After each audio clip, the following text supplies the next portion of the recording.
everyone, I am Rebecca from ChemKnits, and I'm here today with our sponsor Margaret K to dye 200 grams of Stroll fingering weight yarn. Now wait a minute, Rebecca, these are two different skeins of Stroll fingering weight yarn, but there's a huge difference. One skein is bare Stroll fingering, and so it's that off-white that we over dye, or we dye to begin with in many of our videos.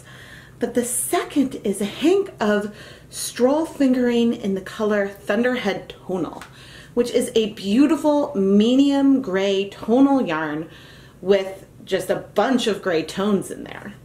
Both of these skeins are 100 grams of 75% superwash merino, 25% nylon. Both of these colorways are still available on the KnitPicks website, and you can find my affiliate links in the video description. I bought the Thunderhead Tonal a long time ago, thinking that I would over dye it. And that is exactly what we are going to do today. We are going to dye these two skeins of yarn in one dye pot. So that way, once they dry, we can see just how different the colors are when you start with a white base or a medium gray base. Now obviously this gray can tone down a lot of colors, but will it make a difference if we do a really deep color like a navy? I know we can expect a difference from, like, say, a brighter blue or something, but if we go for some of those really deep colors, what will we see and what differences will we see? So I am really excited to give this a shot, and thank you so much, Margaret K, for sponsoring this episode of Dyepot Weekly. Before we get started, we do need to pre-soak the yarn, and so I'm going to pre-soak all of this yarn in some plain tap water at room temperature for at least 30 minutes. We are going to start with 5 dye stocks today. I have some 1% stock solutions made up of Dharma Frozen, Dharma Dark Navy, and Dharma Deep Purple. And then I also have an unknown concentration of Dharma Peacock Blue and a more dilute version of Frozen. So we've got 2 really deep colors here, and then 1 bright. Frozen can be very bright.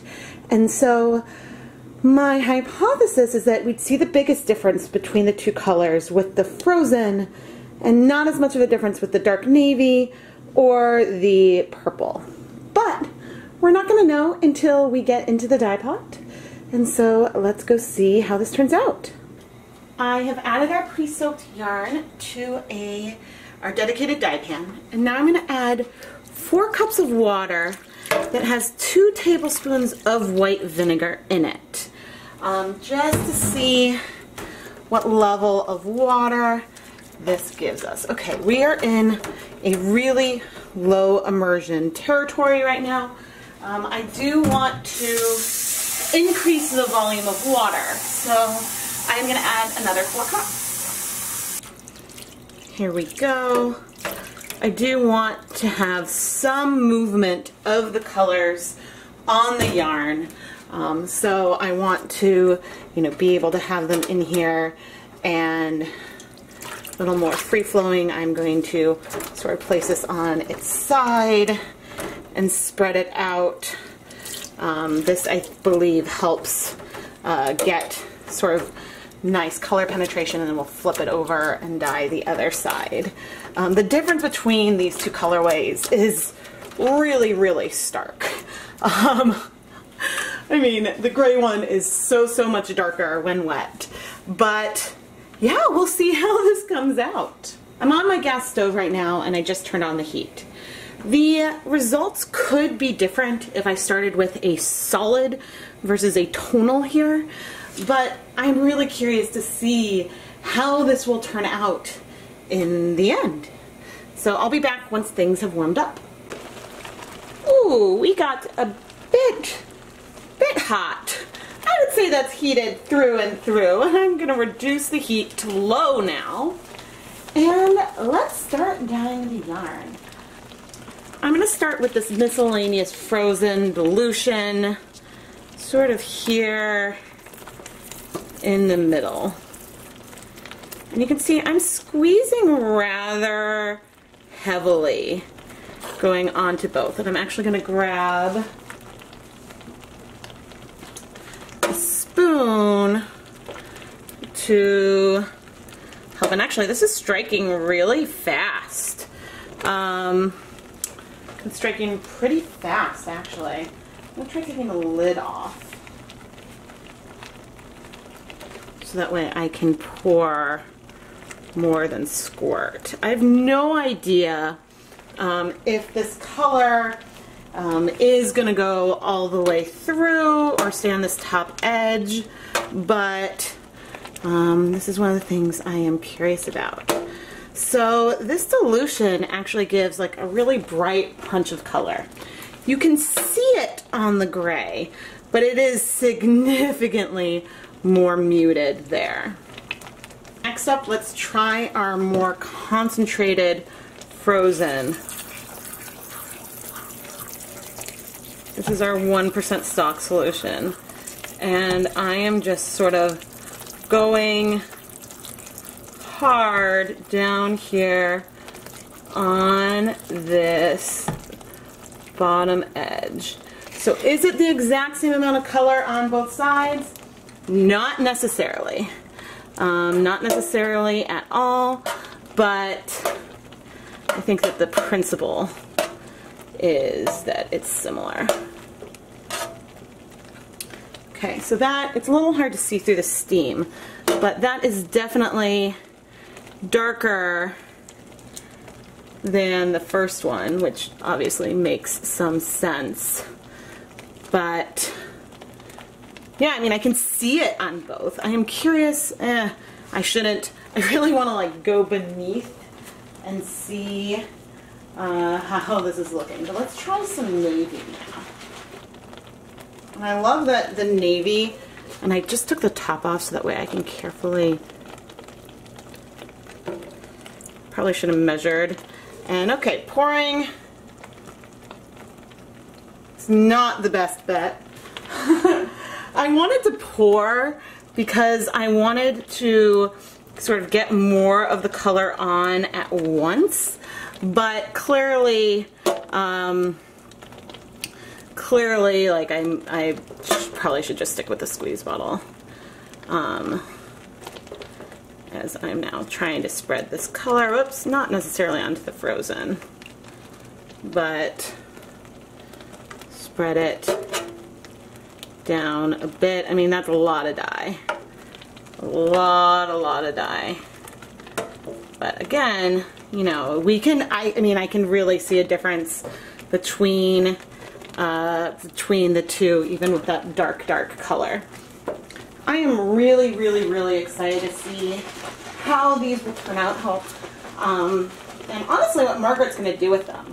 I mean, the differences between these two skeins is a little bit extreme to be a true fade, but there's still some nice potential. Okay, so in the dye stock, this deep purple, definitely red, almost brown, until it hit the yarn, when now you can definitely see this deep purple. Ooh, and a little bit of breaking in there too. Unless that's some blue that sort of flopped on there before.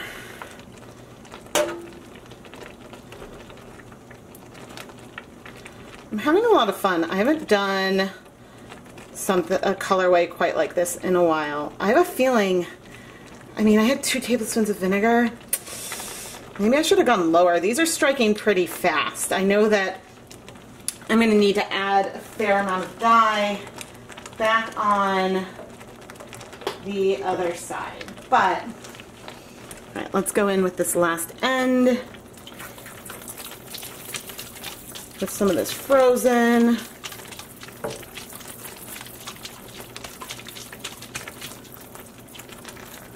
I mean, these are 1% stock solutions. This is a lot of color.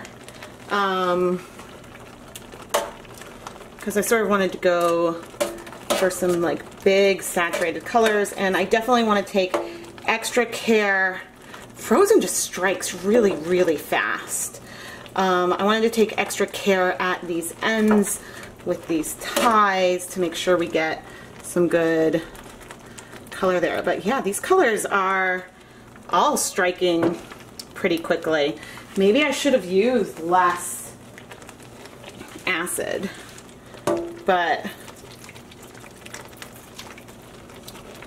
oops, there and down here in that water. Or if I had started with, you know, more water so the colors would spread a little more. But I do like there being some cool tonal variation within these different segments. The color no, even that navy is striking. All right, I am gonna go ahead and let this go for, I think, 10 minutes, and then we'll come back, flip the yarn, and add color to the other side.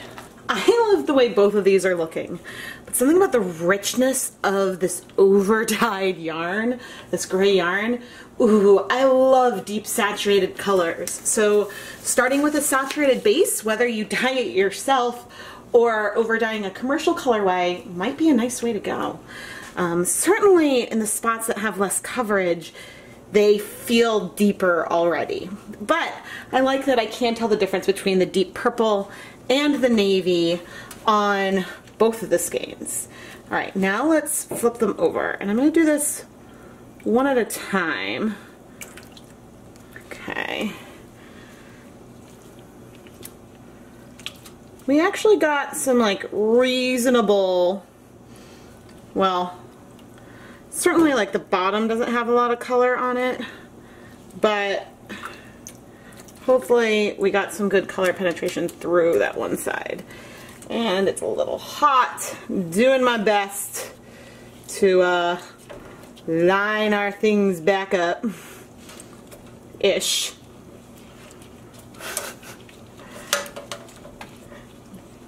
There we go. So it looks like the navy went, for both of them, the navy went through pretty well. We need more of the blue and more of the purples in sections. Of course the navy went through well. I freaking poured that thing on. Remember, Rebecca, remember. But let's start going in. Let's do this frozen first.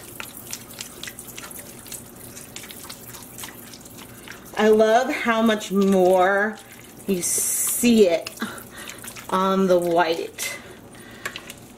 But, I mean, that's the nature of this. I'm not going to mind, I think, if there's white behind. But I will sort of go through and check these like a third time just to make sure things feel nice and balanced. You guys know how I feel about getting some good balance in there. Now this is the section that did start with a less concentrated form of the frozen, and I'm not going to worry about that too much because I don't have any more of the less concentrated one. So going in, and you can see here my stripes are no longer quite as equal because I have obviously flipped things around, but just trying to help it sort of get hopefully a little beyond that one layer. Then now here, the end near the ties, where actually we did get some decent penetration the first time around. Some decent color penetration because I added some towards that end, but hopefully it'll go beneath that one layer. I think that the way some people do the low immersion, so that way they can get more even color across certain areas, is to actually add no acid at first and add the colors first. Sort of let it sit in the yarn so that it has some time to maybe sink down a bit, and then go in and add the color. But let's add some navy here. It's hard at this stage to see what I'm doing on the other side, but over here we can kind of see, sort of poke you down. hopefully not too much. I am mixing in the bottle each of my little stock solutions before I am transferring them in here. But yeah, look at that like red brown that then is going to turn into that deep purple that we love. I'm glad that like it didn't just shift in the time since it's been sitting here. How long ago did I make this?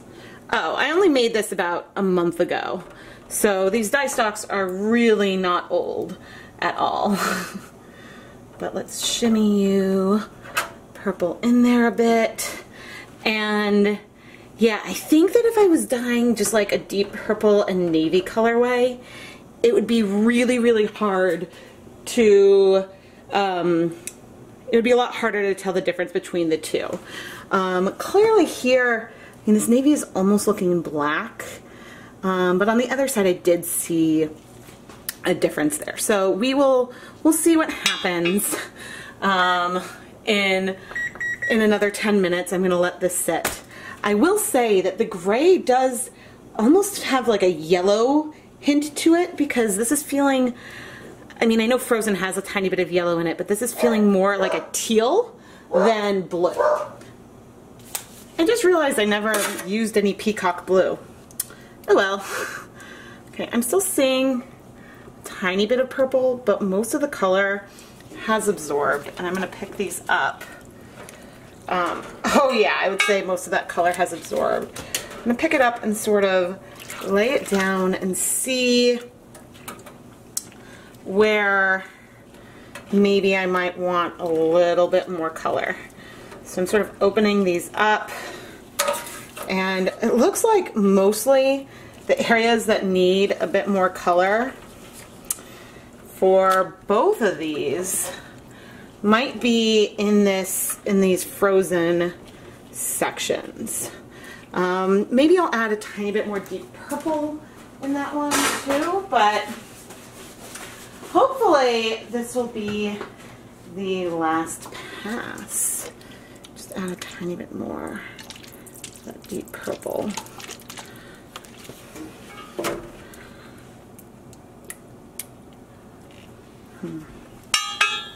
I mean, clearly Frozen is a color that is not nearly as saturated as the other ones that we are using today.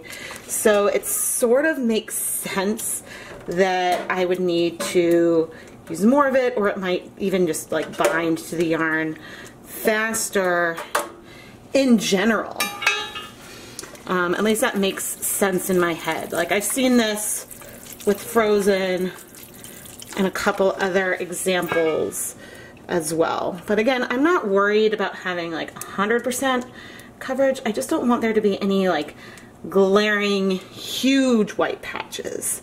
I think that like little bits of white wouldn't bother me, if that makes sense.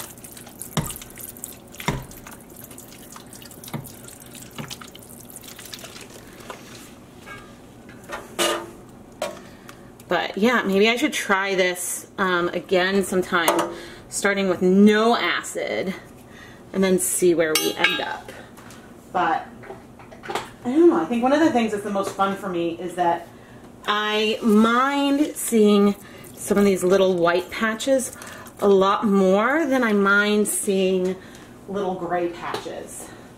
Which, again, you know, the contrast, that's probably just because the contrast is greater. But yeah, we're below a simmer very much right now, but I am going to let this go another 10 minutes and then we'll be back. All right, let's take a look. Pretty. There's still some light patches on here, but I'm not seeing any massive patches of white. So therefore I am happy. This is going to get hot in a second, and I'm going to remove the yarn, place it in a pan, turn off the heat. I'm going to let the yarn cool off. Now I'm gonna let the yarn cool off completely so then we can go wash it. As we're letting the yarn cool, I just want to show for reference how much of the different colors we used. We used the most of frozen. I would say about half the yarn is frozen anyway, but so it's not necessarily just a pigmentation thing, but we definitely used the most of that color. It took me a while to figure out what this colorway reminded me of. And it actually looks a lot like a yarn I did in a live stream. I forget if it was I Love Yarn Day or what, but I did, I think, royal blue, violet, and Wilton's black. And in one of the skeins, maybe I was hand painted, in one of the skeins I ended up with something that looked like trim black from food coloring. So that was really, really exciting. Now obviously overall this is quite different. It wasn't with food coloring, but I'm still really happy. I'm seeing a bit of bleeding here, but given the saturation of color in here and the vast amount of dye I use, it's not bad. I'm going to add some clear dish soap that helps take color off, and sometimes also there could be some like color on the zip tie that's sticking around. It can sort of affect the bleeding, but I'm going to keep washing this until the water runs clear, and then I'm going to put the yarn through my Presoak spin dryer and hang it up to dry. The bleeding was getting to me a little bit, so I decided to put the yarn in. I used really hot tap water, added a huge splash of vinegar, and then let this soak for a bit to see if that would help with the bleeding. Oh, so much better. Margaret and anyone else that sponsors a video, just know that I will always do my best to make sure everything is as well rinsed out as possible.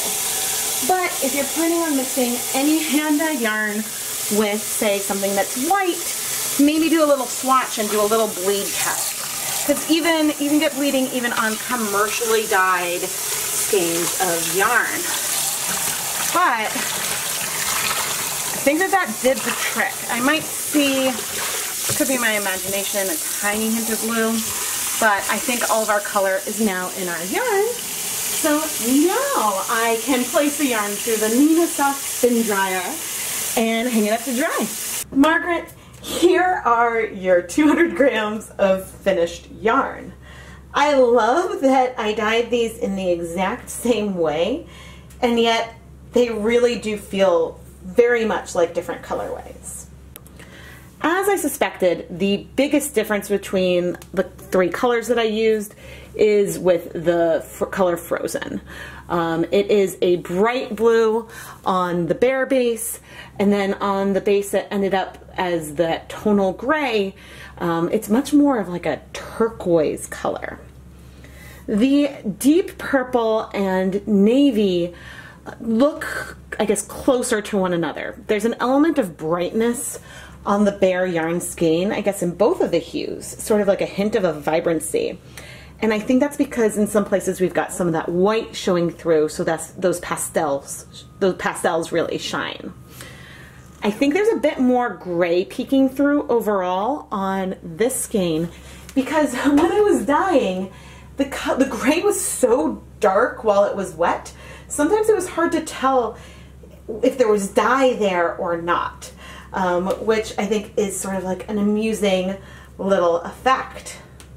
Either way, I think that these different skeins of yarn can work really, really well together.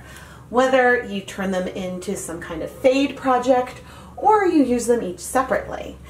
It's just, I don't know, I'm just really, really excited and amused. I'm not sure if I am really reading much of an effect from the tonal variation that was here already. I mean, maybe, but it's hard to know because we've definitely got some tonal variation on the bare skein. So how much is from like the yarn base versus the dyeing technique, I'm not sure. I think that if I wanted to have these color sections be a little more even and have a little more even saturation, then I should probably start either with a bit more water in the pan, or I should try starting with no acid and give the dye a little bit of time to move through the yarn before it really starts striking.